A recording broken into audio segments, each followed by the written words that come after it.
سرچشمه حیات. مادر در زیر این 5 حرف چقدر مهر و محبت، خوش گفتاری و خوش رفتاری، بزرگی و مجسمه خاکساری نهان است. در عالم مقدستر از مادر موجودات نیست. آره، محض با طفیل جانکاهیشی مادر ما به دنیا آمده آدم نام گرفته ایم. از اینجاست که ما را مقدس می شماریم و در لحظه های دشوارترین نامش را به زبان میگیریم و میگوییم مادرم، مادر جانم. مهر محبتی صمیمی مادر و شب زنده داری مادر، این همه با هیچ چیز برابر شدن نمیتواند.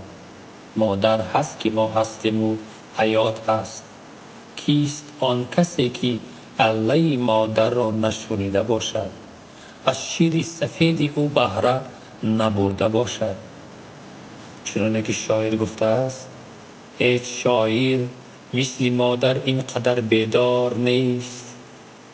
در سری گهواره شعرش چون افگار نیست.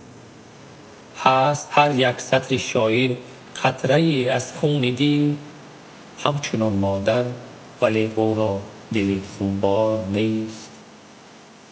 مادر، شما چشمه حیات انسان هستید و حیات انسان به شما وابسته.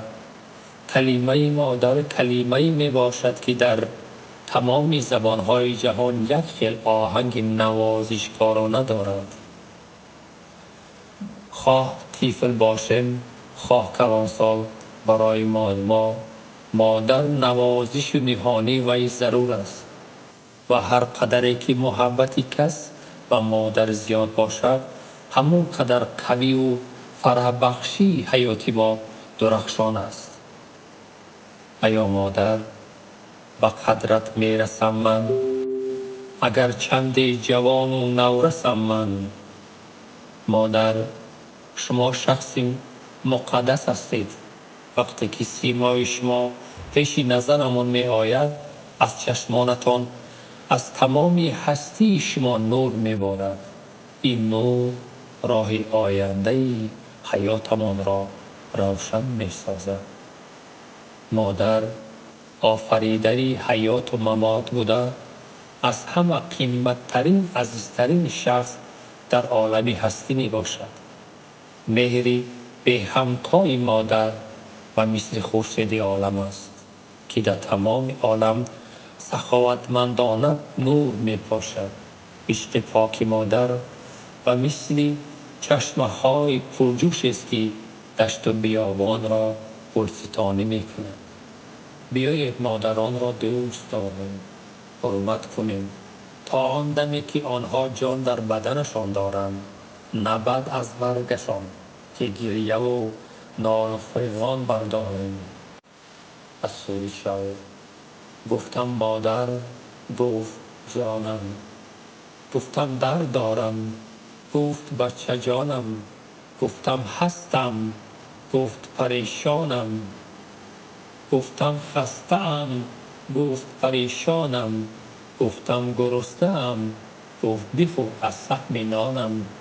گفتم کجا بخوابم، گفت روی چشمانم. من یک بار نگفتم من خوبم شادم مادرم. همیشه از درد گفتم و از رنج.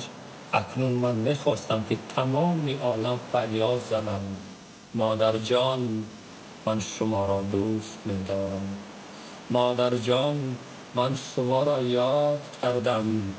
مادر جان، مادری شیرینم. مثل که مادرم را دوست می‌دارم، پدر جانم را چنین دوست می‌دارم. پدر دریاست، مادر آب آن است. پدر دنیاست، مادر زیب آن است. پدر کوه است و مادر حوله آن.